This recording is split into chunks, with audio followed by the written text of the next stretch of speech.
New York City in 1975 was broke, dangerous, magnificent, and alive in ways that polished, safe cities never are. The streets were full of graffiti and jazz and danger and possibility. And in Studio 8H at 30 Rockefeller Plaza, something entirely new was being built. A show that would change American comedy forever.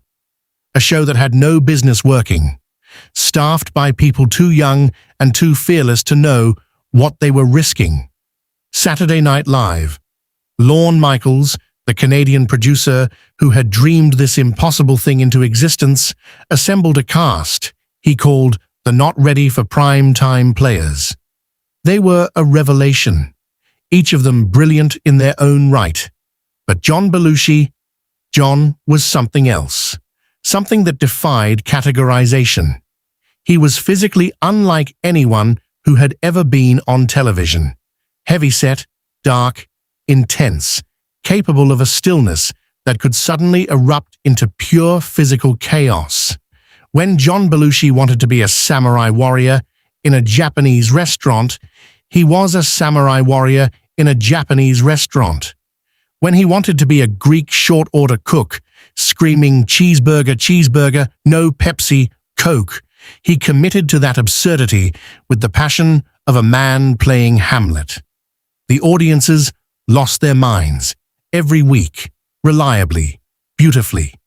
But it was backstage and in the hallways of 30 Rock that John found his true partner, his artistic brother, the man who completed him, Dan Aykroyd. Danny, as everyone called him, was a lanky, eccentric Canadian with a passion for blues music and a mind that ran on a frequency all its own. He and John clicked immediately, profoundly, the way that rare creative partnerships do, each one making the other both funnier and braver. Together, they became the Blues Brothers, Jake and Elwood, two fake souls dressed in black suits, thin ties, and pork pie hats, performing blues and soul music with absolute, unironic sincerity. What started as an SNL bit became a cultural phenomenon. The Blues Brothers album went platinum. The Blues Brothers concert tours became legendary. And in 1980, the film directed by John Landis became one of the highest-grossing movies of the year, a joyful, ridiculous, car crash-laden love letter to blues music and Chicago that still holds up today. But before the Blues Brothers movie, there was Animal House. National Lampoon's Animal House, released in 1978, was not supposed to be what it became. It was a low-budget comedy about college fraternity life, directed by John Landis, and starring a cast of relative unknowns. John Belushi played John Bluto Blutarsky, the most anarchic, gleefully destructive, magnificent slob in the history of American cinema. Bluto was a character who operated entirely on instinct, on appetite, on the pure animal joy of being alive. The scene where he smashes the folk singer's guitar, the speech at the end. Nothing is over until we decide it is. The food fight. Bluto was the id of an entire generation, given flesh and a toga. The film made $141 million on a budget of $3 million. It was, at the time, the most profitable comedy in Hollywood history. Overnight, John Belushi became the biggest comedy star in America, maybe the world. The fame came fast, and it came enormous. The kind of fame that changes the air around you. The kind of fame that makes people want something from you every single second of every single day. The kind of fame that John Belushi was brilliantly, perfectly suited for. And the kind of fame that, combined with the cocaine that had begun to shadow his life, would slowly, methodically dismantle him from the inside. By 1980, John Belushi was simultaneously at the top of the comedy world and increasingly unreliable. He would disappear for days. He would arrive on set hours late, or not at all. He was writing a script called Noble Rot. He was developing projects that excited him deeply. The ideas were still there, magnificent, original ideas. The execution was becoming impossible. He had given the world the Blues Brothers, Animal House, and 5 years of the most brilliant live comedy television had ever seen. He had made a generation laugh until their stomachs ached. And he was 33 years old, and he was running out of time, and he didn't know it. Or maybe, in his darkest moments, he did. Here is something the tabloids rarely told you about John Belushi, something the loud, chaotic, larger-than-life public image made easy to overlook. He loved his wife with everything he had. Judy Jacklin had known John since they were teenagers in Wheaton, Illinois. She had watched him become John Belushi, the phenomenon, the star, the force of nature. And she had never once confused the performance with the person. She knew the person, the gentle, insecure, searching, enormously funny, fiercely loving person underneath all that thunder. And on New Year's Eve, 1976, they got married. No children. That was simply how their life unfolded. But a partnership, that was, in every real sense, a marriage of souls. Judy was John's anchor in a life that had no other fixed points. She managed their home. She managed her own career as a designer and author. She tolerated the chaos of the SNL years with a grace that most people in her position would not have been able to summon. And when the cocaine took hold, when the parties that once lasted one night began lasting 3 and 4, when the people around John shifted from friends to enablers, Judy stayed. She fought. She pleaded. She arranged interventions. She held the line for both of them, even when John was too far gone to hold anything at all. The SNL years were wild in ways that have become almost mythological. The parties at 30 Rock, the after-show gatherings at Blues Bar, the establishment John and Danny had opened on West 4th Street in Manhattan, the endless, glorious, dangerous nights. During those years, John was surrounded by some of the most talented people of his generation. Gilda Radner, whose comedic gifts matched his own, and whose friendship was one of the most joyful relationships of his life. A pure, affectionate brother and sister bond that brought out the sweetest parts of both of them. And there was Carrie Fisher, the brilliant, acerbic, deeply loyal Carrie Fisher, who described John as one of her closest platonic soulmates.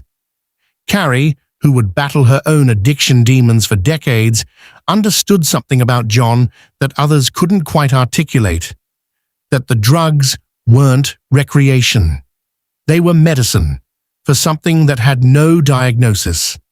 The wild years also brought encounters that John was not proud of, the one-night complications that the cocaine facilitated, the blurred lines of judgment that come when a man is rarely entirely sober and always entirely famous. John was not a saint. He never claimed to be. But here is what the people who knew him best always came back to. He loved Judy. He always came back to Judy. When the darkness cleared enough for him to see clearly, he always found his way home. Judy, for her part, never stopped loving him. Not through the worst years. Not after his death.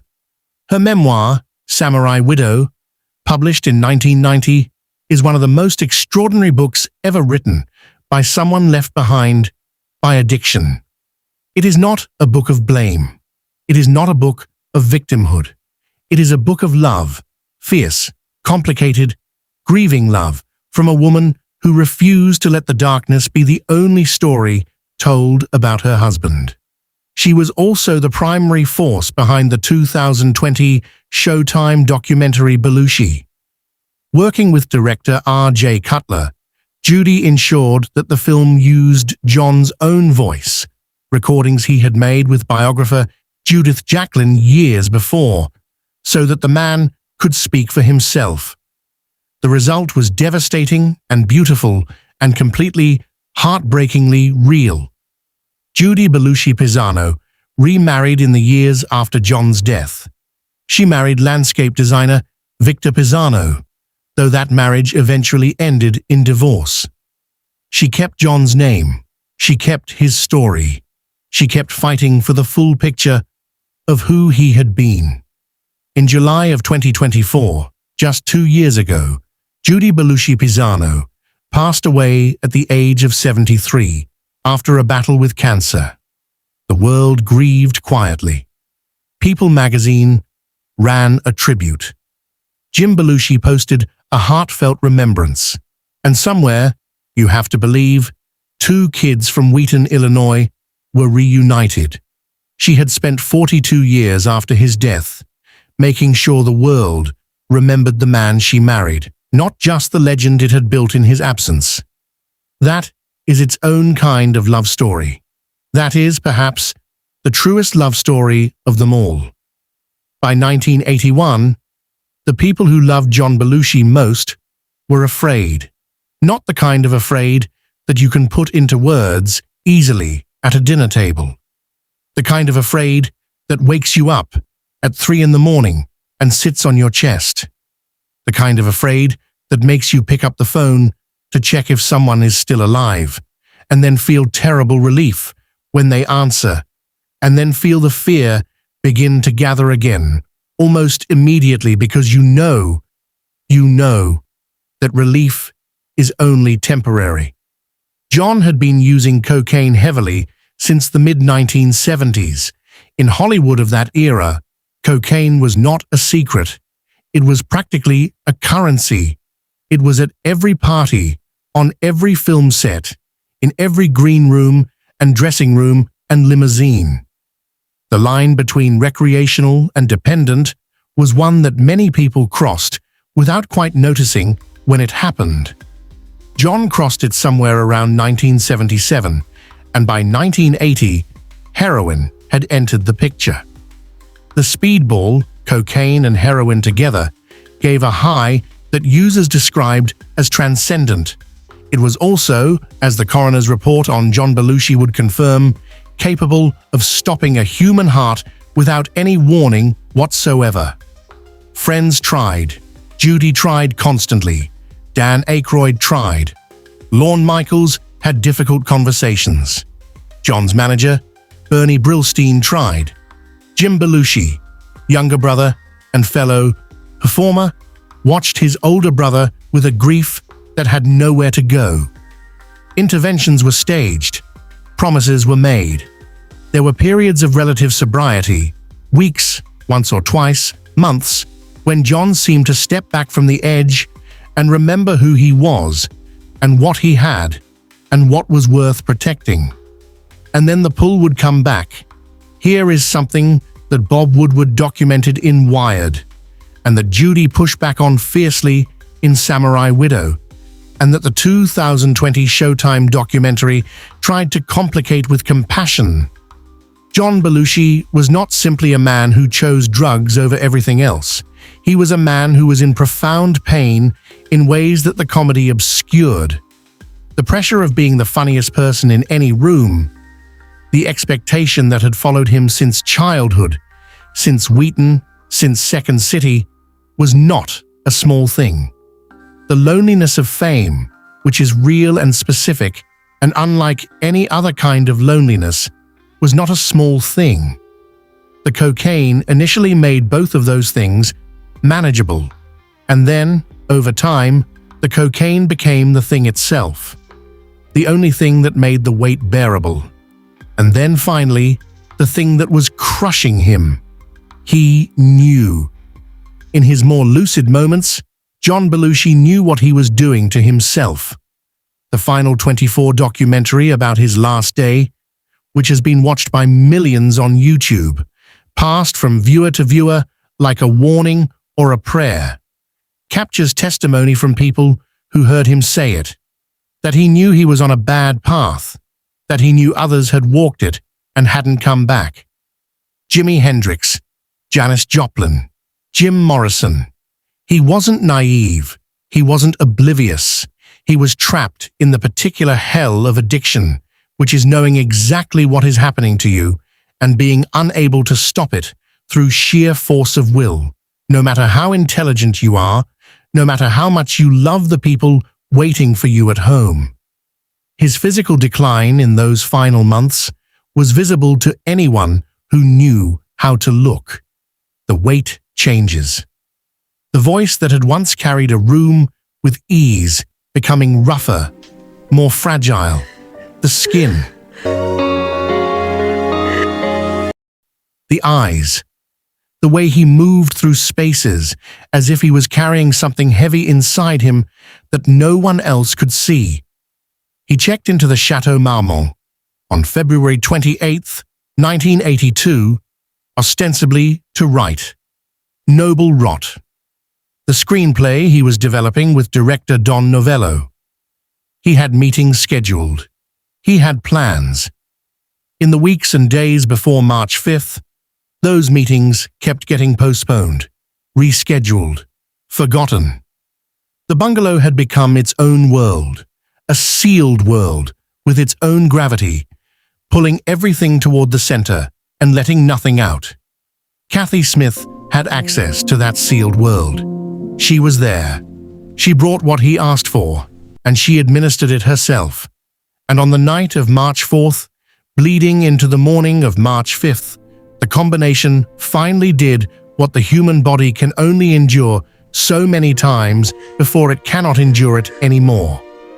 The typewriter arrived with Bill Wallace.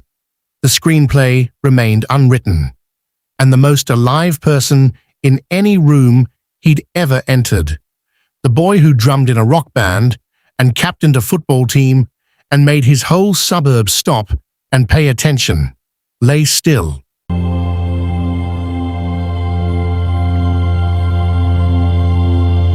Of his passing, there are people there who knew him, not as a star, but as a neighbor, a friend, a guy who loved the ocean and the quiet, and the particular way New England light falls in the late afternoon. They remember that man, that quieter, softer man who existed between the performances, and Judy Belushi Pisano, who spent 42 years after John's death building something out of the wreckage, who wrote Samurai Widow, who helped produce the Showtime documentary, who refused to let the Bob Woodward version of John's story be the only version. Judy passed away in July of 2024 at the age of 73 after battling cancer with the same quiet ferocity with which she had faced everything else in her remarkable life. The tributes were gentle and genuine. Jim Belushi wrote about her with profound love. The entertainment world paused for a moment to honor the woman who had loved John Belushi best, longest, and most completely. She had not just survived him. She had defined herself as a writer, as an advocate, as a person, in ways that had nothing to do with being a widow and everything to do with being Judy. They turned grief into purpose, all of them. And in doing so, they gave John something that the Chateau Marmont and the coroner's report and the tabloid coverage never could. A legacy built on love. Here is what John Belushi left behind. He left behind a body of work that still makes people laugh until it hurts. Animal House, which has been in continuous cultural circulation for nearly 50 years.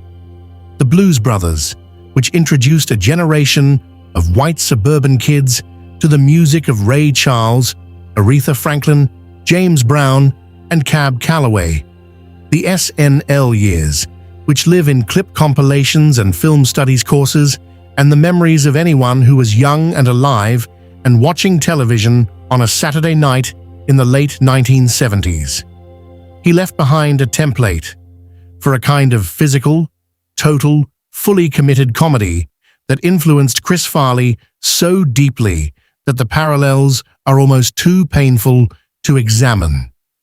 Farley, who died at 33 from a cocaine and morphine overdose in 1997, had spoken openly about his adoration of Belushi, his desire to carry that tradition forward. The Legend of John Belushi documentary explores this lineage with care. The viral final 24 episode, which has been watched and rewatched by millions on YouTube, traces the last hours of his life with a forensic sadness that never loses its humanity.